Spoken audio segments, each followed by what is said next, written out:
Welcome back to another episode with Legacy Gardens TV, and our discussion today is on how to succeed in business in Ghana.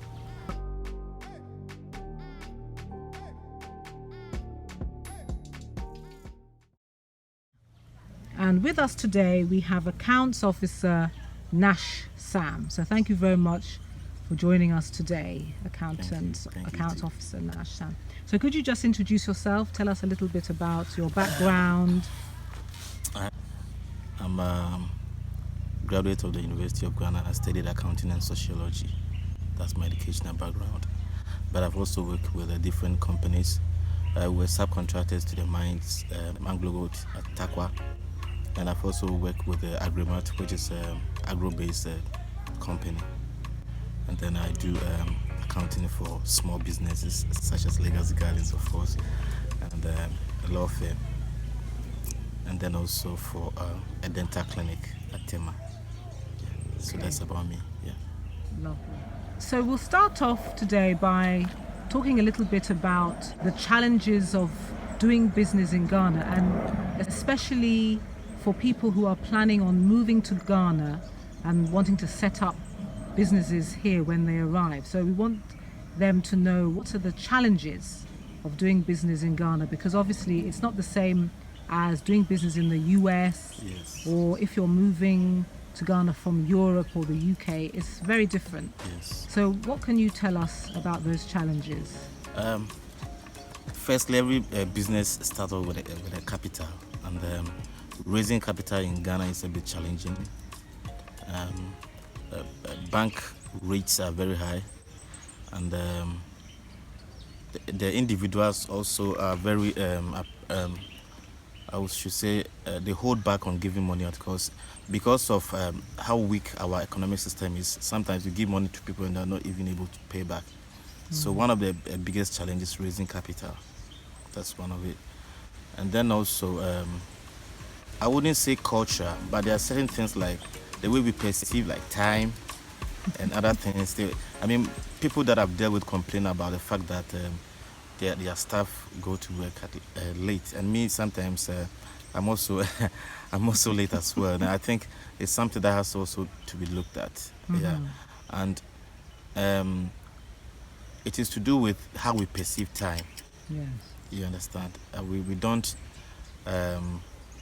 We don't really get it to the fact that it has to be on that numbers, like on that clock time.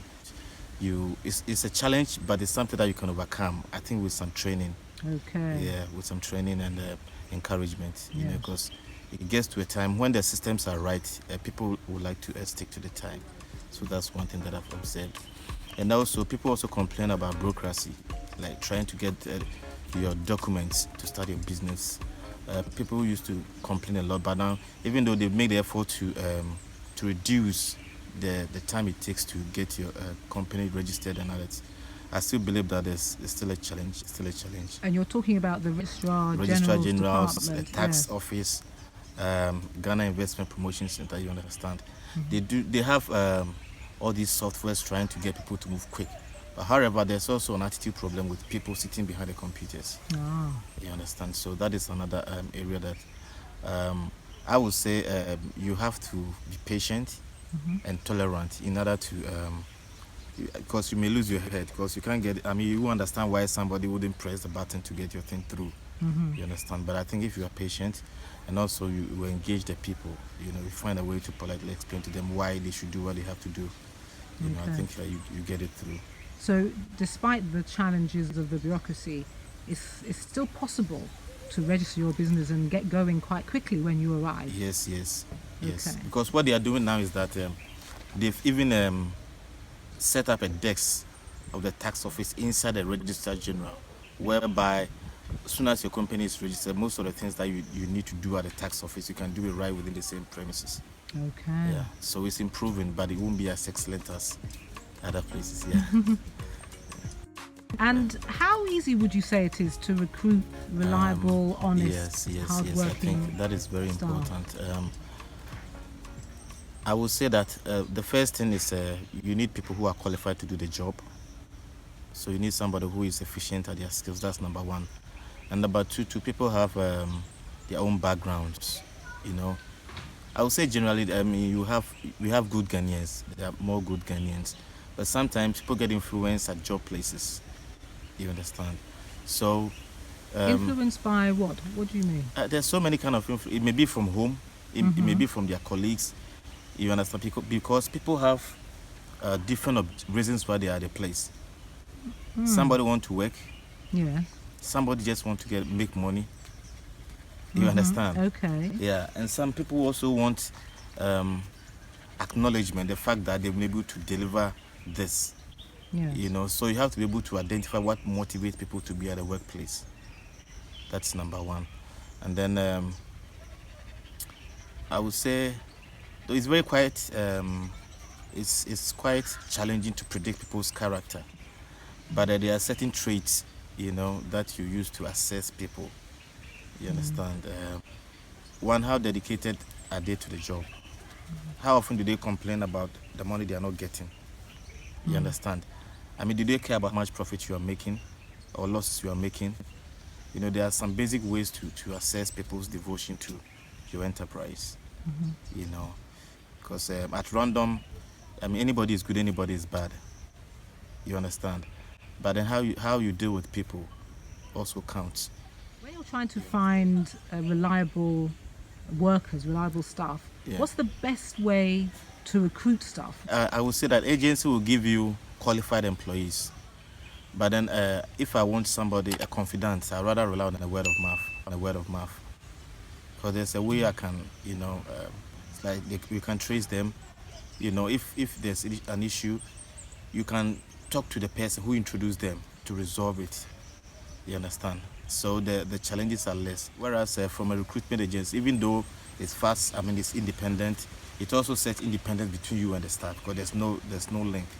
However, for certain positions, I would rather engage with somebody that I know who will recommend somebody who is qualified. And then there will be that personal level of engagement. You know.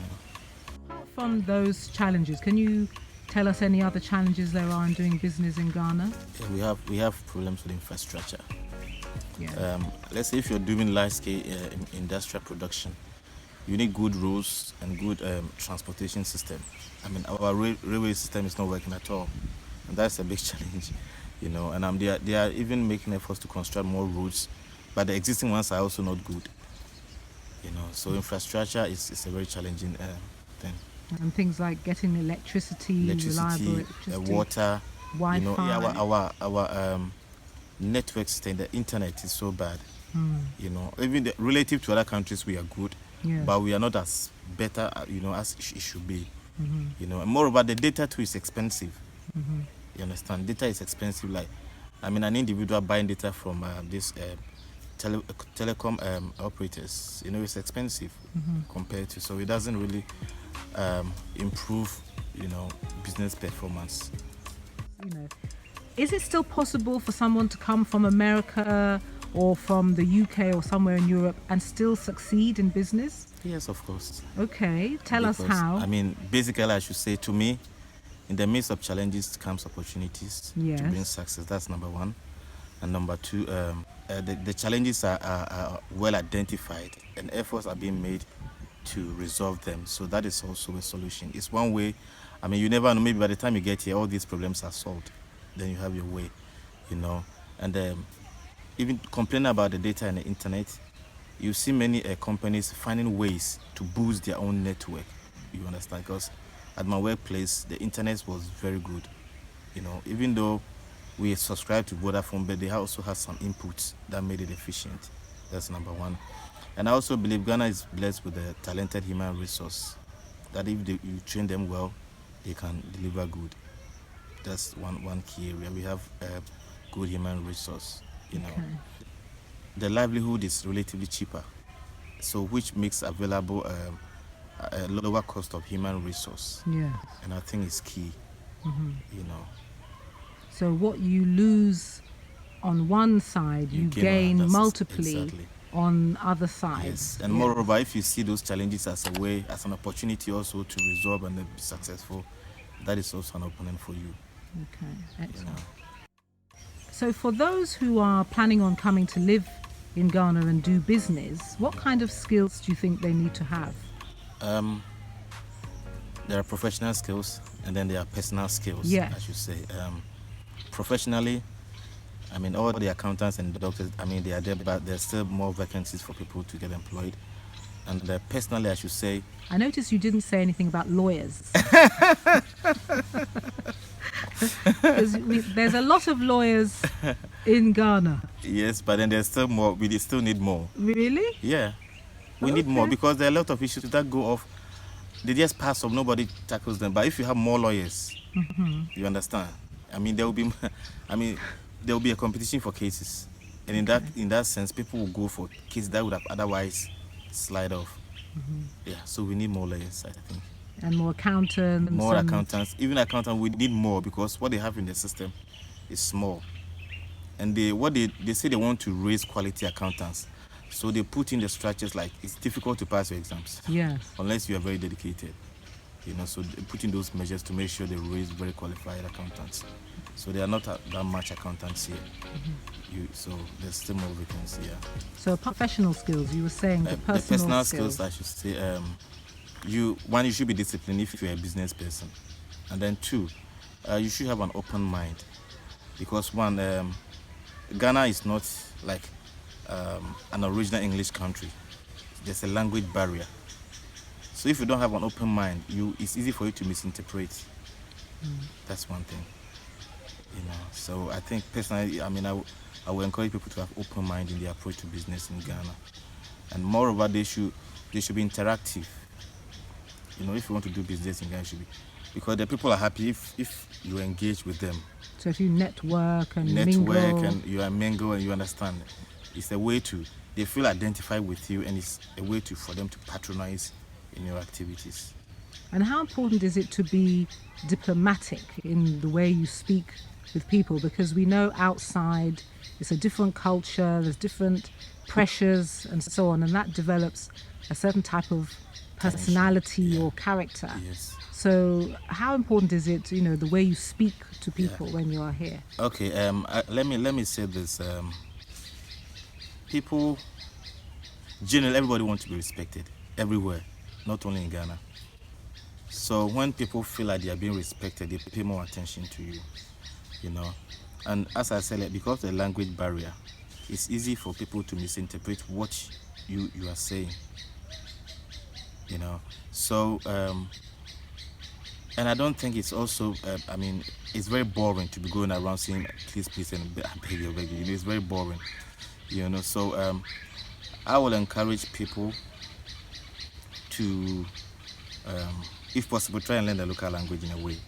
If they drop one or two words here and there, it makes people feel like, it's also funny. Yeah, try and learn at least one local language that you can.